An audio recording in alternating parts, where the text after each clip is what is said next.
Hello everyone. तो आज हम लोग बात करेंगे क्लास 8 के मैथ्स के इनवर्स प्रोपोर्शन के बारे में। इनवर्स प्रोपोर्शन क्या होता है, इनवर्स प्रोपोर्शन काम कैसे करता है, इसके बारे में हमने फर्स्ट वीडियो जो कि इंट्रोडक्शन वीडियो है उस पर बात किया। उस पर हमने एक चीज़ डिराइव किया कि जिस तरह डायरेक्ट प्रोपोर्शन में एक्स बाई वाई कॉन्स्टेंट था, उस तरह इनवर्स प्रोपोर्शन में एक्स इंटू वाई कॉन्स्टेंट होता था। इसका क्या मतलब है कि अगर एक क्वांटिटी बढ़ रही है तो दूसरी क्वांटिटी घटेगी, और अगर दूसरी बढ़ रही है तो पहली घटेगी। ठीक उसी तरह अगर तुम्हें जल्दी स्कूल पहुंचना है, दौड़ोगे तो जल्दी पहुंचोगे, पैदल जाओगे तो लेट से पहुंचोगे। क्या मतलब था? स्पीड बढ़ा देने से टाइम घट जा रहा था, या फिर टाइम के घट जाने से क्या हो रहा था? स्पीड बढ़ रहा था, है ना। अगर तुम्हारे पास कम टाइम हो स्कूल पहुंचने के लिए तो ऑब्वियसली तुम दौड़ के जाओगे। तो ये कहानी था। तो आज हम लोग बात करेंगे एनसीईआरटी के एक्सरसाइज 13.2 के क्वेश्चन नंबर 1। ये क्वेश्चन नंबर 1 है, और इस क्वेश्चन नंबर 2 के बारे में। ठीक है, तो क्वेश्चन 1 आइए देखते हैं क्या है। क्वेश्चन 1 पूछ रहा है which of the following are in inverse proportion. Okay, तो इसमें 5 केस हैं, 5 अलग अलग क्वेश्चन है, हमें बताना है कि इनमें से कौन कौन इनवर्स प्रोपोर्शन में है। ठीक है, पहला क्वेश्चन क्या है? The number of workers on a job and the time to complete the job. इसका क्या मतलब है कि मान लो एक काम को करने के लिए कुछ वर्कर लगे हुए हैं। मान लो एक बिल्डिंग को बनाने के लिए 10 वर्कर लगे हुए हैं। ठीक है, 10 वर्कर इस बिल्डिंग को बना रहे हैं। मान लो इन 10 वर्कर को इस बिल्डिंग को बनाने में 5 दिन लगा। 5 दिन नहीं, चलो 15 दिन लेते हैं। 15 दिन लगा। तो अगर हम वर्कर्स को बढ़ा दें, अगर 10 के जगह पे अब 50 वर्कर हो गए, तो क्या इस बिल्डिंग को बनने में अभी भी 15 ही दिन लगेगा, या उससे ज्यादा लगेगा, या उससे कम लगेगा? ऑब्वियसली कम लगेगा। लगेगा ना कम। 15 दिन से मान लो 7 दिन हो जाएगा। तो क्या देख रहे हो यहाँ पे कि अगर तुम नंबर ऑफ वर्कर्स, जितने ज्यादा मजदूर है उसको बढ़ा दोगे, तो लगने वाला जो टाइम है वो क्या हो रहा है? कम हो रहा है। मजदूरों के बढ़ने से उस काम को करने के लिए जो टाइम चाहिए वो क्या हो रहा है? कम हो रहा है। तो पहला क्या इनवर्स प्रोपोर्शन में है? हाँ, ये इनवर्स प्रोपोर्शन में है। ठीक है, बस इतना ही फाइंड करना है, इतना ही बताना है ये इनवर्स प्रोपोर्शन में है या नहीं। Next question, the time taken for a journey and the distance travelled in a uniform speed. Uniform speed का क्या मतलब होता है कि अगर तुमने शुरुआत की, जर्नी है 20 किलोमीटर पर आवर से, तो तुम पूरी जर्नी 20 किलोमीटर पर आवर पे ही रहोगे। ऐसा नहीं कि तुम कभी 25 पे चले गए, कभी 15 पे चले आए। ऐसा नहीं करना है। यूनिफॉर्म स्पीड का मतलब होता है बिना स्पीड को चेंज किए। तो देखो, अगर तुम कहीं से पॉइंट ए से अगर तुम पॉइंट बी जा रहे हो और तुमने अपने स्पीड को चेंज नहीं किया है, तो क्या टाइम में फर्क पड़ेगा? नहीं, टाइम तो उतना ही रहेगा। शुरुआत के घंटा में अगर तुमने 20 किलोमीटर चला, तो दूसरे घंटे में कितना चलोगे? 40। तीसरे घंटे में कितना जाओगे? 60। तो क्या हो रहा है यहाँ पे? टाइम और डिस्टेंस साथ साथ में बढ़ रहा है ना। तो ये इनवर्स प्रोपोर्शन में नहीं है, ये तुम्हारा क्या था? ये हो जाएगा डायरेक्ट प्रोपोर्शन में, क्योंकि डायरेक्ट प्रोपोर्शन में क्या होता है कि एक क्वांटिटी के बढ़ने से दूसरा ऑटोमेटिकली बढ़ता है। तो यहाँ ये तो बढ़ ही नहीं रहा है, स्पीड बढ़ ही नहीं रहा है, तो टाइम भी थोड़ी बढ़ेगा। तो ये तुम्हारा डायरेक्ट प्रोपोर्शन हो जाएगा। ठीक है, नेक्स्ट क्वेश्चन थोड़ा सा क्लियर कर देते हैं। ये डायरेक्ट प्रोपोर्शन पे है। ठीक है, area of a cultivated land and the crop harvested.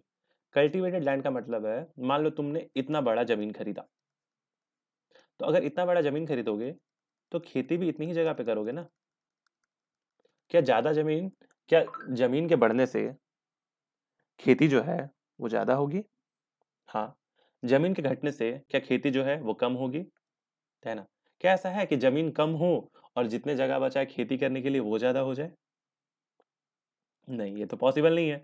जमीन अगर कम है तो ऑब्वियस सा बात है खेती भी कम ही ना होगी। तो क्या एक के बढ़ने से दूसरे पे, क्या एक के बढ़ने से दूसरा घट रहा है? नहीं। अगर एक बढ़ेगा तभी दूसरा बढ़ेगा, और अगर एक घट गया तो दूसरा ऑटोमेटिकली घटेगा। तो क्या ये इनवर्स प्रोपोर्शन पे है? नहीं, ये इनवर्स प्रोपोर्शन पे नहीं है, ये डायरेक्ट प्रोपोर्शन पे है। जिन जिन लोगों ने इन दोनों का आंसर डायरेक्ट प्रोपोर्शन बोला है वो बहुत सही है। नेक्स्ट क्वेश्चन क्या है? The time taken for a fix journey and the speed of the vehicle.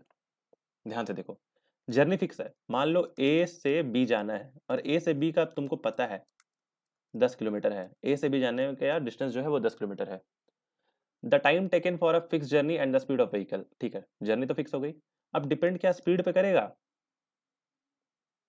And the speed of vehicle. Speed of the vehicle का मतलब है कि स्पीड यहाँ पे फिक्स नहीं है, कहीं भी यहाँ पे बात नहीं किया गया है कि यूनिफॉर्म स्पीड है या फिर कुछ और है, नहीं, सिर्फ सिंपली स्पीड पूछा गया है।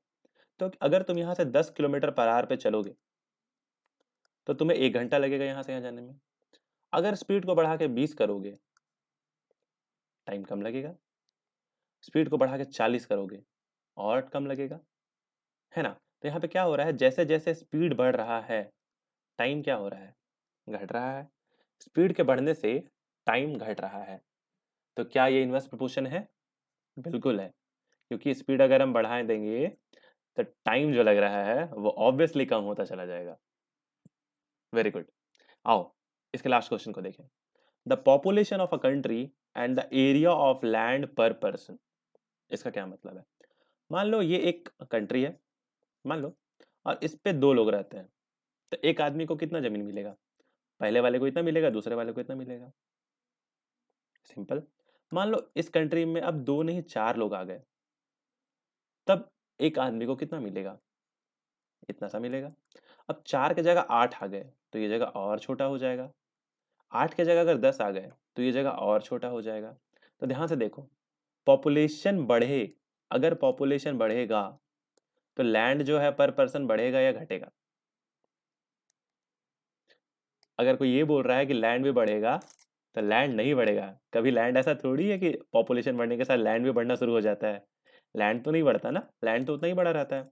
तो पॉपुलेशन अगर बढ़ेगा तो पर पर्सन जिनको भी लैंड जो मिल रहा है एक पर्सन को, वो ऑब्वियसली कम होगा। 2 लोग थे तो ज्यादा मिला, 4 हुए तो और कम मिला, 10 होंगे तो और कम मिलेगा। तो क्या ये इनवर्स प्रोपोर्शन में है? हाँ, ये इनवर्स प्रोपोर्शन में है, क्योंकि पॉपुलेशन के बढ़ने से लैंड पर पर्सन क्या हो रहा है, घट रहा है। इसीलिए ये इनवर्स प्रोपोर्शन पे है। ठीक है, तो फाइनली क्या रिजल्ट निकला? कौन कौन सा इसमें इनवर्स प्रोपोर्शन पे है?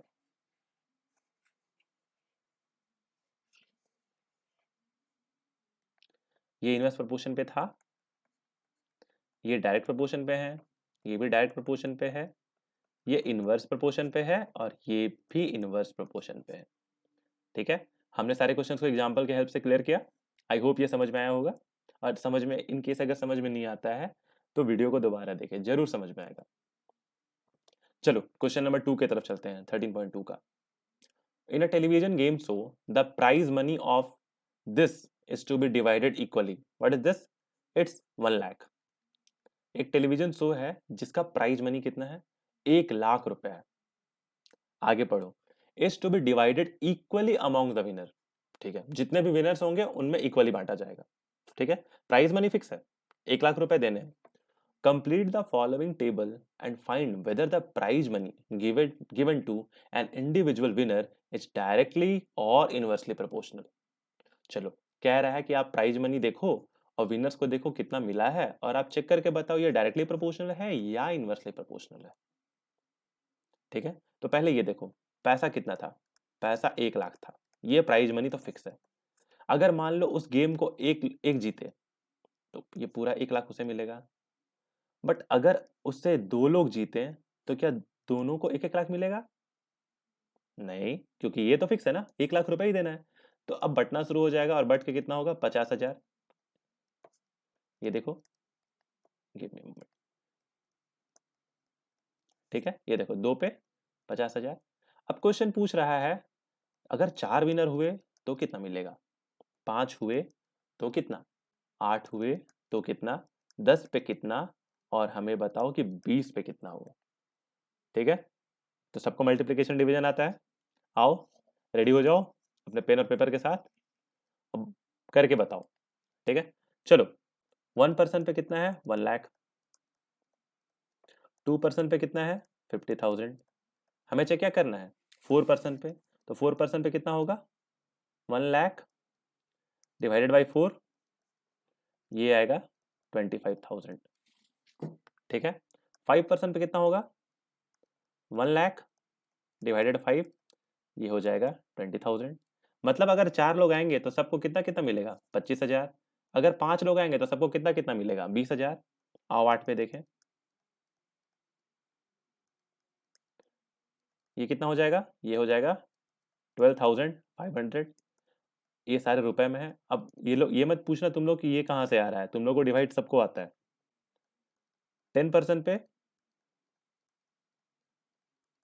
ये हो जाएगा 10,000, 10,000। अब 20 पे कितना हो जाएगा ये? 1 लाख डिवाइडेड 20, ये हो जाएगा 5,000। क्या मतलब है इन सब का? इन सब का मतलब है कि अगर एक विनर होगा तो उससे पूरे 1 लाख रुपए मिलेंगे, दो हुए तो 50-50 हजार रुपए बढ़ जाएंगे, लेकिन चार होंगे तो 25-25 हजार, उसी तरह पांच होंगे तो 20, आठ होने पे 12,500, 10 होने पे 10,000 और 20 होने की स्थिति में 5,000। ठीक है, तो ध्यान से देखो, अब क्वेश्चन जो था वो पूछ रहा था कि क्या ये डायरेक्ट प्रोपोर्शन में है या इनवर्स प्रोपोर्शन में है। सोच के बताओ, जिन लोगों ने सोच लिया सो अपने मन में रखना। देखो, नंबर ऑफ विनर्स क्या हो रहा है, नंबर ऑफ विनर्स बढ़ रहा है। ठीक है, नंबर ऑफ विनर्स तो बढ़ रहा है, पहले एक था, फिर दो, फिर चार, फिर पांच। बट क्या नंबर ऑफ विनर्स बढ़ने से क्या प्राइज मनी सबको उतना ही मिल रहा है? क्या प्राइज मनी भी बढ़ रहा है? नहीं, प्राइज मनी तो घटता चला जा रहा है। जितने ज्यादा लोग होंगे उतना ही ज्यादा हिस्सा होगा, है कि नहीं? जितने ज्यादा लोग उतना ज्यादा हिस्सा और उतना ही कम पैसा। तो नंबर ऑफ विनर्स के बढ़ जाने से प्राइस जो है पर पर्सन क्या हो रहा है, घट रहा है। तो अगर जब एक पे एक क्वांटिटी बढ़े और दूसरी क्वांटिटी उसके रिस्पेक्ट में घट जाए तो ये डायरेक्ट प्रोपोर्शन होता है या इनवर्स प्रोपोर्शन होता है? ऑब्वियसली इट्स इनवर्स प्रोपोर्शन, ये इनवर्स प्रोपोर्शन होता है। ठीक है, तो आई होप ये क्वेश्चन नंबर 1 और क्वेश्चन नंबर 2 आप लोगों को समझ में आया होगा। ये वीडियो को अपने फ्रेंड्स के साथ शेयर करो, उन सबके साथ मिल के बैठो, दोस्तों के साथ पढ़ो और मजा आएगा। ठीक है, मिलते हैं हम लोग नेक्स्ट वीडियो में। और नेक्स्ट वीडियो में बात करेंगे इसके आगे आने वाले अच्छे अच्छे क्वेश्चंस के बारे में। ठीक है, till then take care, stay safe and do subscribe to this channel. Thank you.